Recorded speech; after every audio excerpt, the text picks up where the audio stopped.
listening to the X-Zone Broadcast Network, www.xzbn.net. Radio's authority on the world of the paranormal and the science of parapsychology, celebrating 25 years of broadcasting. Broadcasting around the world and to the great beyond.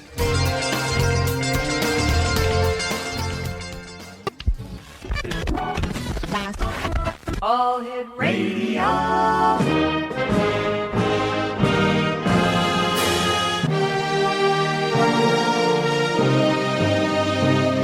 Welcome to the X-Zone, a place where fact is fiction and fiction is reality. Now, here's your host, Rob McConnell.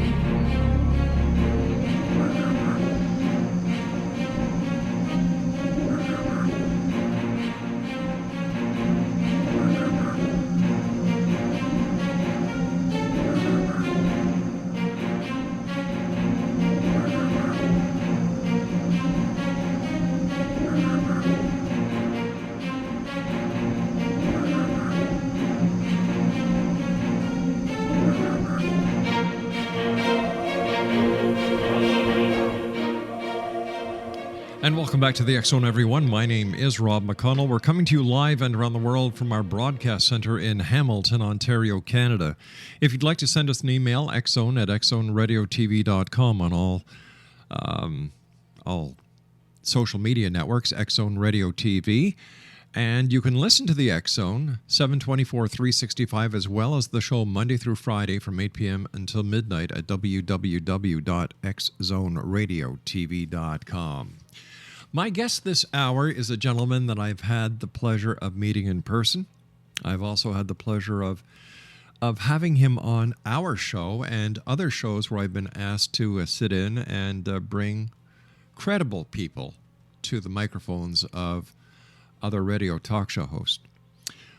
My guest this hour is Charles James Hull, and he was born and raised in rural Wisconsin.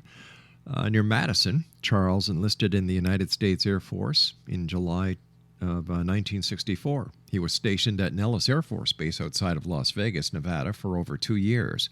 While there, he served for extensive periods of time as a weather observer in the desert of the gunnery ranges at Indian Springs, Nevada. Now, following this, he served a year in Vietnam in the Mekong Delta. Charles received an award for surviving more than 35 communist attacks. A year after receiving an honorable discharge in May of 1968, Charles married his wife and good friend Marie on the condition that he would go to college. In record time, he earned both a bachelor's degree in thermal physics and a master's degree in applied nuclear physics at San Diego State University in San Diego, California. Charles did PhD-level postgraduate work at the University of Maine at Bangor. Later, he earned a master's in business administration from Nova Southwestern University at Fort Lauderdale in Florida. Now, I have set the stage telling you, the members of the X-Zone Nation, that Charles Hull is a very credible, hardworking, dedicated man. His wife, Marie, is his best friend. She is his she is his rock, so to speak, just like my wife is mine. Marie is going to be joining me now to tell you what we're going to be talking about this hour here in the X-Zone. So without further ado, Marie, welcome to the show. Great talking to you again. And well, thank you, Rob. Charles is a bit of a character, and so I always say I'm his character reference. Charles is a pretty smart man. He got a perfect score on the graduate record exam in math, but I don't send him shopping for a dozen eggs because he would come back with 11 and 2 of those would be cracked. So maybe that gives you an idea of what kind of animal he is. Charles was very smart in that he waited until we'd been married a couple months to tell me about the extraterrestrials coming into his barracks at night when he was in the service. And he said, "What do you think?" And I said, well, I never thought about whether extraterrestrials exist or not, and I really don't care. I just hope that if I ever met one, I would behave in a manner that was a credit to the human race. And thinking about that, well, 10 years ago or so, when I found he'd been working on his memoirs for over 18 years and hadn't told me about it, that was what helped me come up with the title Millennial Hospitality, because we are going to have to be better humans when we have to deal with these people on a daily basis. So let me tell you a little bit about the time I discovered he'd been writing his memoirs. All right, why don't we do this, Marie? I've got to take a short commercial break. When we come really? back, really. They pay the bills. So when we come back, more of this fascinating story. Charles James Hall is my special guest, as well as his beautiful wife, Marie. We'll be back here in the X Zone on the other side of the short break. Don't go away.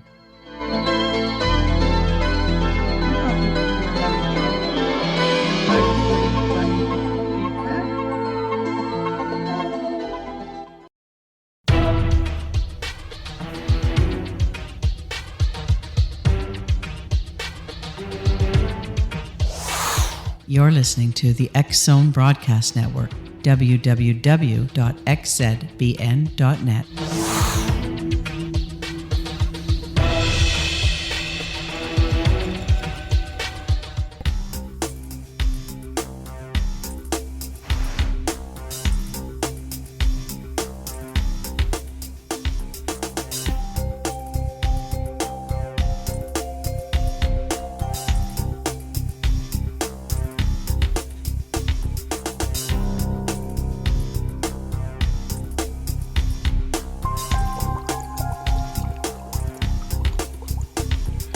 Welcome back, everyone. The story you are going to hear over the next 40 some odd minutes is true. We're not talking about some person making weird claims. We're not talking about a couple of guys in the back of a truck, having some good old jack. We're talking about a very credible man. A man that I believe, a man that I have met, a man that I have interviewed over the years. And his name is Charles Hall. His wife, Marie, is with us as well. And Marie, if you could please continue the story. 10 years, when Charles was 58, he'd come to the end of a contract. And, if you're 58, you might have a lot of good interviews, but sometimes they end up hiring the person who's 48 or 38. And this unemployment period actually lasted 18 months. And I really think it was a gift from God, because a month into this period of unemployment, I walked into the computer room and Charles shut the screen really fast. And I said, "What are you doing?" And he said, "I'm working on a book." And I said, "I haven't been able to get you to write 3 sentences to your mother. I have to see this." So he printed out 2 chapters of his memoirs. This was on an old dot matrix print machine. And I went into the other room and I read for about 20 minutes, and I came back and I said, "We have to publish this."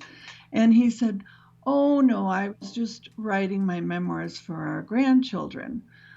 And, even if you don't say anything bad about somebody, they can sue you." And I said, "So just use the author's standard technique of putting a disclaimer in the front of the book and disguising the names of places and people and pretending it's fiction." And he said, he really wasn't interested. He said, "The Air Force never told me I couldn't talk about these things, but on the other hand, they haven't been forthcoming during the last 40 plus years." And I said, disguise the place names too. Well, he still was not at all interested in doing this. And finally, I was so exasperated. I said, "Honey, If the men in black come to the front door, you should go with them. It's free room and board. And he started laughing and he said, "You're right. What do we have to lose?" Well, a lot of these files that he'd written over the previous 18 years were on a dead but not yet given a Christian burial, a Tandy 2000 that was out in the garage. So it was a lot of work to coax these files up. And then I had to do a lot of editing. Mm-hmm. I took out all the profanity because I wanted sixth graders to be able to read it. Mm-hmm. And I took out the vernacular, that he worked with fellows from the Bronx and Mm-hmm. blacks from the South, and he was trying to imitate the way they talked. And I said, "Honey, I think these books the book, I Right. really didn't know there would be more than one book. I said, this book should be read by people all over the world for whom English might be a second language. So I want it to be in good English." Anyway, when I showed it to my friend, who actually is an author, she said, "Oh, he should write more. This is good stuff, although it isn't really my cup of tea." And I said, "Well, he can't, because he had to swear to me that everything was true." I said, "I don't have anything against science fiction or fantasy, but I was going to have to pay some of my modest inheritance to get it published." And when I told Charles, he said, "Oh, well, I have more files on my computer and I have more stories that I haven't written down." And I said, "Really?" And he said, "Well, yes, I was with them for over 2 years." But anyway, that was then, and I would say that our popularity has grown steadily. I note Edgar Mitchell said that we're going to have to make friends with these people the way we make friends with the neighbor next door. And I think that's the message in Millennial Hospitality series.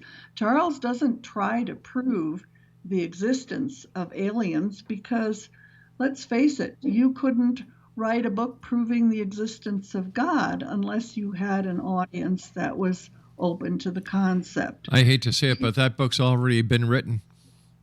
Yeah, but he just walks you through Uh-huh. what it was like for him as a young man, really fresh off the farm. And anyway, we've had some amazing things happen to us over the years. I'll just mention one short story and then we'll put Charles on, because I know this isn't a real long interview. A few years back, a gentleman who had worked for NASA for a number of years and was very successful said that he always believed everything in Charles' books because when he was at NASA, they asked him if he would like to transfer into the real space program, and for that he'd have to move to Las Vegas. And his wife and daughter didn't want to leave their extended family. So he left NASA, started a business on his own, and still has a top secret clearance. And anyway, he wanted to have us come and have dinner with his family and friends, which we agreed to. It took a couple months to set it up. And when we got there, he was so excited because he had been on many bases, but he had never been to Indian Springs, which, by the way, is now Creech since 2005, July, I believe. But he was there for a ribbon cutting ceremony at the end of some work that he had done. And he said there were no lower ranking military. It was all, generals or high-ranking officers. And he was standing next to a general that he actually knew quite well, a friend of his. And he said, "I was just wondering if I could drive up the road, just a mile or two. I won't get out of the car, and just look at the scenery." And the general said, "Bad idea. You probably wouldn't come back alive." And then just that quickly, he said, "I'm so glad you could make it for this event," like don't repeat what I just said. Anyway, he said the atmosphere there was a very strange, much more secure than so many other places that he'd been. And he said he thought Charles had really underplayed the strangeness and the security of the place that he served in. But anyway, unless you have some questions for me, I think I'll just turn this over to Charles. All right. Yeah, that would be great. And once again, Marie, great talking to you. And well, thanks. Thanks. I wanted to keep it short because I know you will have a lot of and ask Charles any questions you want. If he doesn't know the answer, he'll say so. And if it's something he can't talk about, like what he's currently doing, he'll just say, I can't talk about that. I understand, and I appreciate and respect that. Let's put him on. All right. Let's see. Can you hear me okay? Sit in this chair. Okay. By the way, Exonation, if you'd like more information about Charles Hull and Marie, their website is millennialhospitality.com. And Charles, are you there? Yes, I'm here. So how are you doing, Charles? Long time no talk. Oh, it's a pleasure to be on your show. Well, and I really appreciate you having me on your show. I hope that the microphone is picking it up correctly. Yeah, everything is fine over here, Charles. Charles, why don't you tell our audience a little bit about what we're going to be talking about on the other side of the news? Yes. I have personally stood in front of 3 different types of extraterrestrials. The ones I call the tall whites at Indian Springs, the ones I call the grays, which are in the secure areas further north, and the ones I call the Norwegians with 24 teeth. And I have a theory that I have copyrighted. My belief is that Einstein was wrong about relativity, that time does not slow down when you accelerate towards the speed of light. Dimensions do not get shorter, and what happens is as you travel faster, turbulence develops in various other force fields. There's more force fields than what Einstein knew about. Wow. Now, you are known and highly respected for the information that you have brought to the world about the Talls in Area 52. What I'd like to do, Charles, is after the news break, talk to you about Area 52 and your own personal experiences, if you can. Yes. All right, Charles, thank you so much. We're going to be taking our news break now. And Exonation, don't forget, if you'd like to watch past issues of the Exxon TV show, we have all 12 episodes from last year. My gosh, it's been a year already. At www.xzonetv.com. That's www.xzonetv.com. Charles Hall and I will be back on the other side of this news break as we continue here in the X Zone from our broadcast center in Hamilton, Ontario, Canada. If you'd like to send an email to us, it's very simple. All you have to do is send your emails to xzone@xzoneradiotv.com, and you can listen to the X Zone 724 365 at www.xzoneradiotv.com. The X Zone is a place where people dare to believe and dare to be heard. It's a place where fact is fiction and fiction is reality. And we're coming to you right here from our broadcast center in Hamilton, Ontario, Canada. Charles Hall is my guest. We'll both be back on the other side of this break. Don't go away.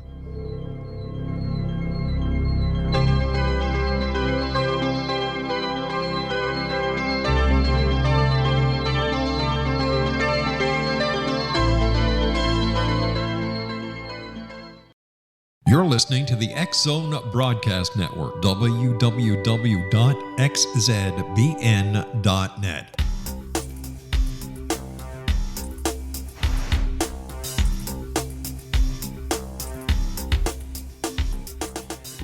And welcome back, everyone. Charles Hull is my special guest at this hour.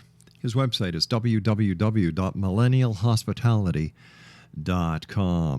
And I love what it says beneath his website: dedicated to the greater honor and the glory of God, who created all, extraterrestrials included.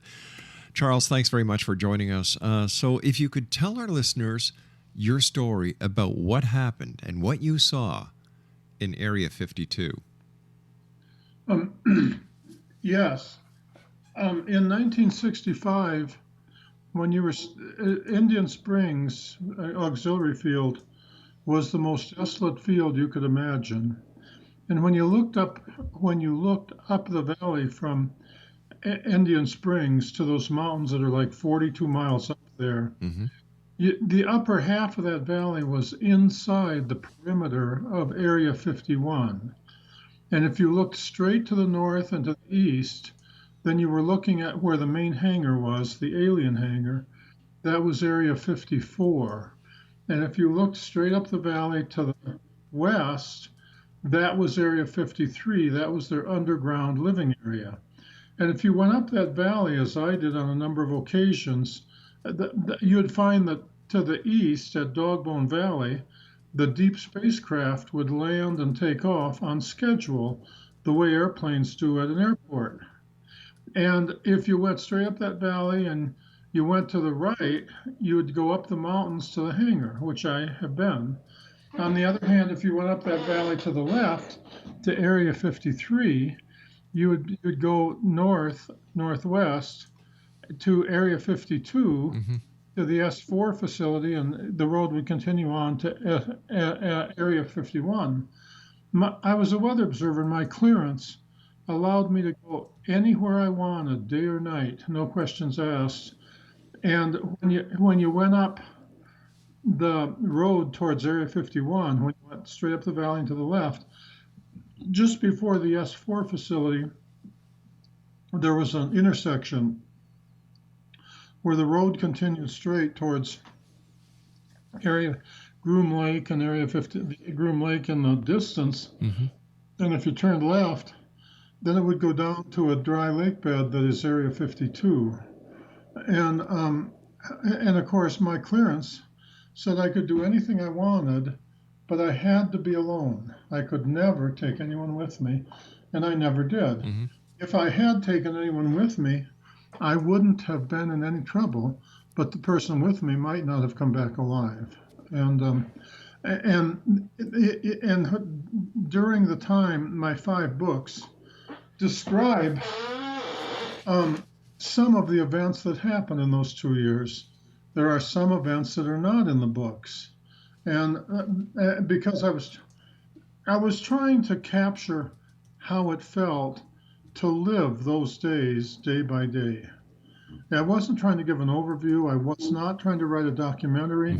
I was not trying to write an expose. I was trying to answer the question, come with me and count the hours as I lived the longest day. And, how did it feel to be up there coming down in Area 52 and realizing that the caves were above the highest water line and therefore had to have been built during the last ice age, that the Greys had to have been here since the last ice age. Yeah. Now, people are probably saying Area 52, isn't it Area 51? Area 51 is just the cover area. Inside Area 51 in 1965, there were other areas that went up to Area 60. And then the areas were grouped into lands. So, for example, Area 53 and Area 54 and the northern half of Indian Springs Valley was dreamland. At Area 51 per se, there was just Groom Lake. And Area 52 was Papoose Lake. Papoose Lake was so ungodly secret that when I was writing that, my sorry. Are you okay? It's so ungodly secret that I had to be real careful about what I talked about there. What did you see? Like, what you saw, did it shake your very belief in the world around you? The tall whites, the grays, and the Norwegians come in family groups, men, women, and children. And the first thing it convinced me of is that there's a God and God is love. The biggest shock I ever had was realizing that Einstein was wrong about relativity. Right. The tall whites and the grays and the Norwegians never came to teach me anything. I had to learn it all by just watching them and reasoning through it myself. And so one night I was certain in 1965 that in late 1965, originally it took me at least 6 months to get over the terror of being out there alone around them, even though they were friendly. And I in my books I also describe times when I felt I could communicate with my guardian angels. And I'm Roman Catholic, and one of the points I'm trying to make in the book is the difference between talking to an extraterrestrial and talking to your guardian angel. There was absolutely no fear in talking to my guardian angels. They're pure love. On the other hand, the extraterrestrials, it takes you a while to get over your fear, because they come armed and they're different than us. But that's another point I was trying to make in my book. Is it possible, Charles, that the extraterrestrials of today were the guardian angels of yesteryear? No, because once, as in that, for example, in book 1, when I describe bringing those 2 airliners in the storm, where my guardian angels came and showed me how the path would. The guardian angels are pure love, and there's no fear whatever with them.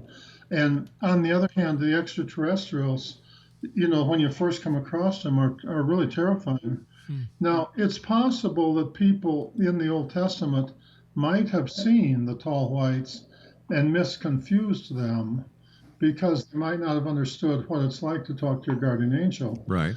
Once you understand what it's like to communicate with your guardian angel, you'd never confuse them. I understand that there were different species that came to Area 52. Would you say that Area 52 was like a galactic bus terminal? No. Area 52 is run by the Greys, and 90% of the UFOs that you see are something to do with the gray aliens. And the gray aliens are very arrogant and very protective. And see, if there were any extraterrestrials that were considered to be a threat to the gray alien children, the gray generals would simply shoot them off. No muss, no fuss. There is no intergalactic council. There's the grays, there's the whites, and there's the Norwegians with 24 teeth. Why do you think, Charles, with everything that you've seen and the people that I've talked to over the years, the people that you've spoken to over the years, and the people that you've met, why do you think the government still has this truth embargo in place? Because there are so many humans that cannot handle the truth. Most of my fans are beautiful people who want to talk with me. But every now and then you come across 1 or 2 fans that really cannot handle the truth and really don't know how to reason their way through. In my books, one of the things I'm trying very hard to do is I was in some very difficult times, many times back in the 60s, and with God's help, we had to reason our way through it. And many people can't do that. Many humans can't. And so, it doesn't surprise me that the government is extremely reluctant about saying that they're here. However, as the privatization of space, as NASA goes into space, they'll have to admit that they're here. But NASA's already been in space. We've been to the moon. We've sent robotic craft to Mars. We've gone past Pluto. So what are the ETs waiting for? Why don't they just land and say, "Ta-da, we're here"? The ETs would. It's the government that won't. One of the episodes that is not in any of my books was in 1965. In my book, in book 5, I talk about 2 climate studies. Well, really, there were more than 2. I just had to be very careful. In 1965, there was one of the first climate studies, different than the 2 that are described in book 5. And they sent me to those valleys north of Indian Springs, and I mean, and they were doing night missions. And they had a two-man version of the X-15 that you could live in, and they were circumnavigating the moon. Wow. And there's no briefing. They just sent me out there. They told there was a weather station, generator shack, supplies, and so on. But you could only go out. Anyone but me could only go out there for the last 2 weeks of Christmas, of December. And they told me to leave all the lights on, park the truck. It was facing to the southwest, southeast, and to the southeast, and then to take my theodolite, my balloons, 3 or 5 miles out to the east, and release 4 balloons, 1 at 10, 1 at midnight, 1 at 2, and 1 at 4. Now the desert is really tough on weather balloons, and I'd broken a couple, and so I had the 10 o'clock run and the midnight run. And as I was doing the midnight run, and I was looking up, it was like 12:30 at night, and it was a beautiful night. The weather was fine. I could see the plane coming back in from the moon. It was doing almost 25,000 miles an hour, and it was heading for the runways either at Groom Lake or the runways over in Utah where they have more areas. And I remember feeling like I was such a failure, because I was supposed to have 4 wind measurements. I only had 2, and I only had 2 stripes. And when I got back to the weather shack in the morning, and when I was out in the desert, there were people walking around my weather shack, extraterrestrials. They were the Greys. And in the distance, in the haze and stuff, I was confused as to what they were, because they didn't look like humans. It looked like maybe the colonels or something were checking up on me. And then when I went back in the morning, and I called Nellis, they said I was supposed to bring my stuff in. And they weren't angry with me. They were just very nice. And so I put my stuff in the truck, and they had said I should take everything I had in my duffel bag. And I went into Nellis, and there was I only had 2 stripes, and there was a sergeant there. He was in charge, or a lieutenant there. He was in charge of my OJT, lieutenant, and I idolized him. He was 6'2". He had a car. He was, and I remember I was trying to explain to him that I was probably going to get an Article 15 or something, because the major had wanted to see me. And I remember he was saying, "Oh, I think they like you," because when the major came back, he seemed happy. And then when 4 o'clock came, I went out, and the major called me in, and he was just he wasn't angry or anything. He was just very authoritative, the way a major is. And he said, "The Pentagon generals really like what you're doing, and they're awarding you a big award. The award is Monday I can take off, It's not an act of Congress. It's not a vote of Congress. It's, instead of reporting for duty on Monday, I can stay overnight the weekend and here at Nellis and just have fun on Monday and then go back on Tuesday." And that was one of the best awards I ever had. It kind of shows what it was like. I was desperate. I thought he was going to give me an Article 15 for missing the last 2 runs, and for him to say, "Well, take the Monday off, use the Air Force truck, and just go enjoy Las Vegas. The Pentagon wants you to," and it's not in my records or anything, but I always counted that as one of the best awards I ever received. And I get to just wander around Monday and use the government truck and have fun. And so that's the kind of stuff I'm trying to capture. That's the kind of stuff I'm trying to capture in my books. It's what it was like to be out there looking at the gray extraterrestrials some 3 or 4 miles away, and then looking up at the airplane, the 2-engine, the double man version of the X-15, way high up, coming back from circumnavigating the moon. And that's what I'm trying to do. Fascinating, Charles. In a previous interview, you said that at one time you even took the extraterrestrials into Las Vegas. I didn't take them in. I had a joke about me taking them in. I see. The government would take them in. Their guards would take them in. I myself would be in Las Vegas and encounter them. So if they look like us, if they can pass for somebody in Las Vegas, do we really need to fear them? Do we really need to suppress the information? Do we really need to make so many credible people look like morons? If credible people would just do unto others, just to the golden rule, you wouldn't need to. Now, there's 3 different kinds. The Norwegians with 24 teeth. If you're not a dentist, you can't tell the difference between them and a human. Wow. Tell them about the woman you worked with. There was a time that I worked with a woman, and the Norwegians with 24 teeth. They have the quality. They look just like humans, but they don't fidget. And I remember sitting in staff meetings, and she would just be sitting there, and all the other women would be fidgeting. Right. And one day and I thought maybe it was me, One day she came to me and said that she and about 20 of her playmates had grown up in a city on the East Coast, and their parents, the parents of all the children, had to put them up for adoption when they were about 5. All right, Charles, we're going to have to take a little break here. A bit of a cliffhanger for you, the X Zone Nation. Charles Hall is my special guest. www.millennialhospitality.com. My name's Rob McConnell. This is the X Zone. Charles Hall and I will return on the other side of this short break. Don't go away.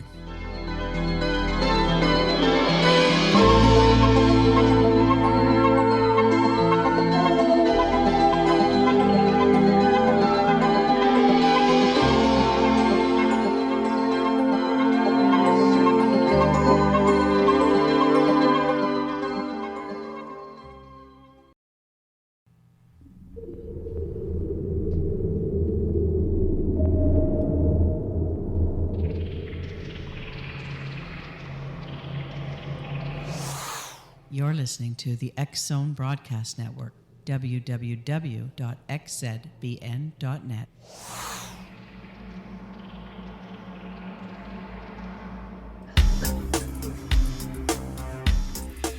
Exonation, Charles Hall is our special guest, www.millennialhospitality.com. First of all, Charles, thank you and Marie for coming on the show tonight. Always a great pleasure talking to you. But what would you like to tell the X-Zone Nation tonight, Charles?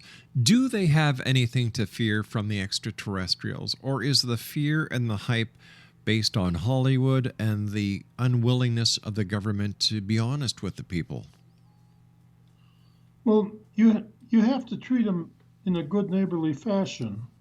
Like if you're in France, you have to treat the French, do unto others. Sure. The tall whites, the grays, the Norwegians, they're very proud of their ability to protect themselves, especially the whites and the grays.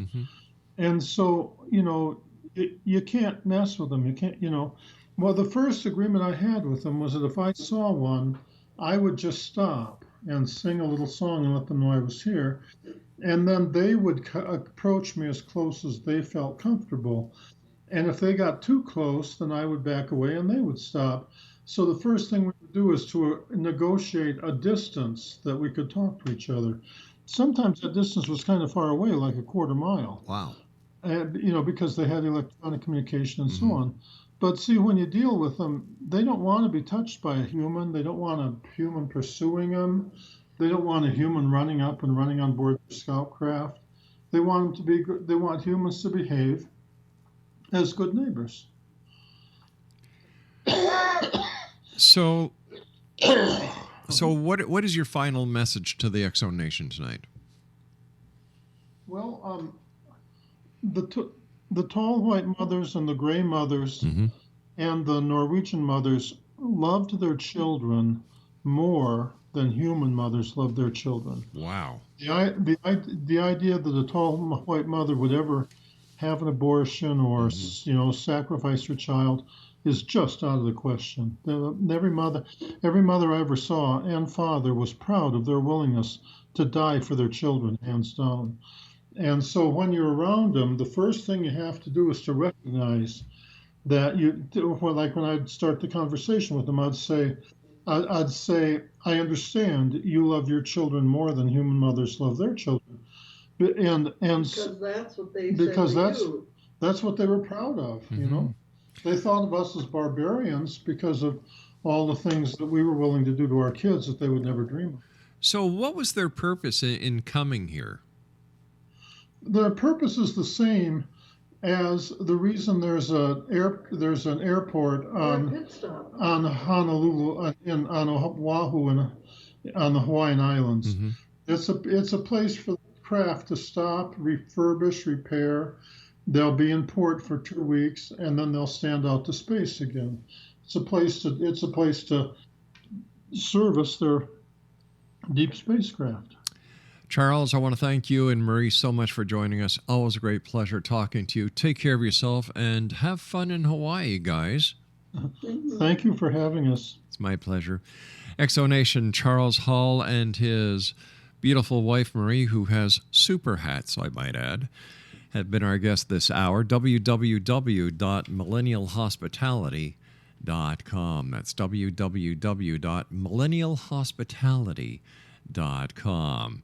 Now, I'll be back on the other side of this break as we continue here in the X Zone from our broadcast center in Hamilton, Ontario, Canada. Don't forget, you can check out the last season of the X Zone TV show at www.xzonetv.com and the X Zone store where you can buy all your X Zone gear. www.thexzonestore.com. Don't go away. I'll be right back.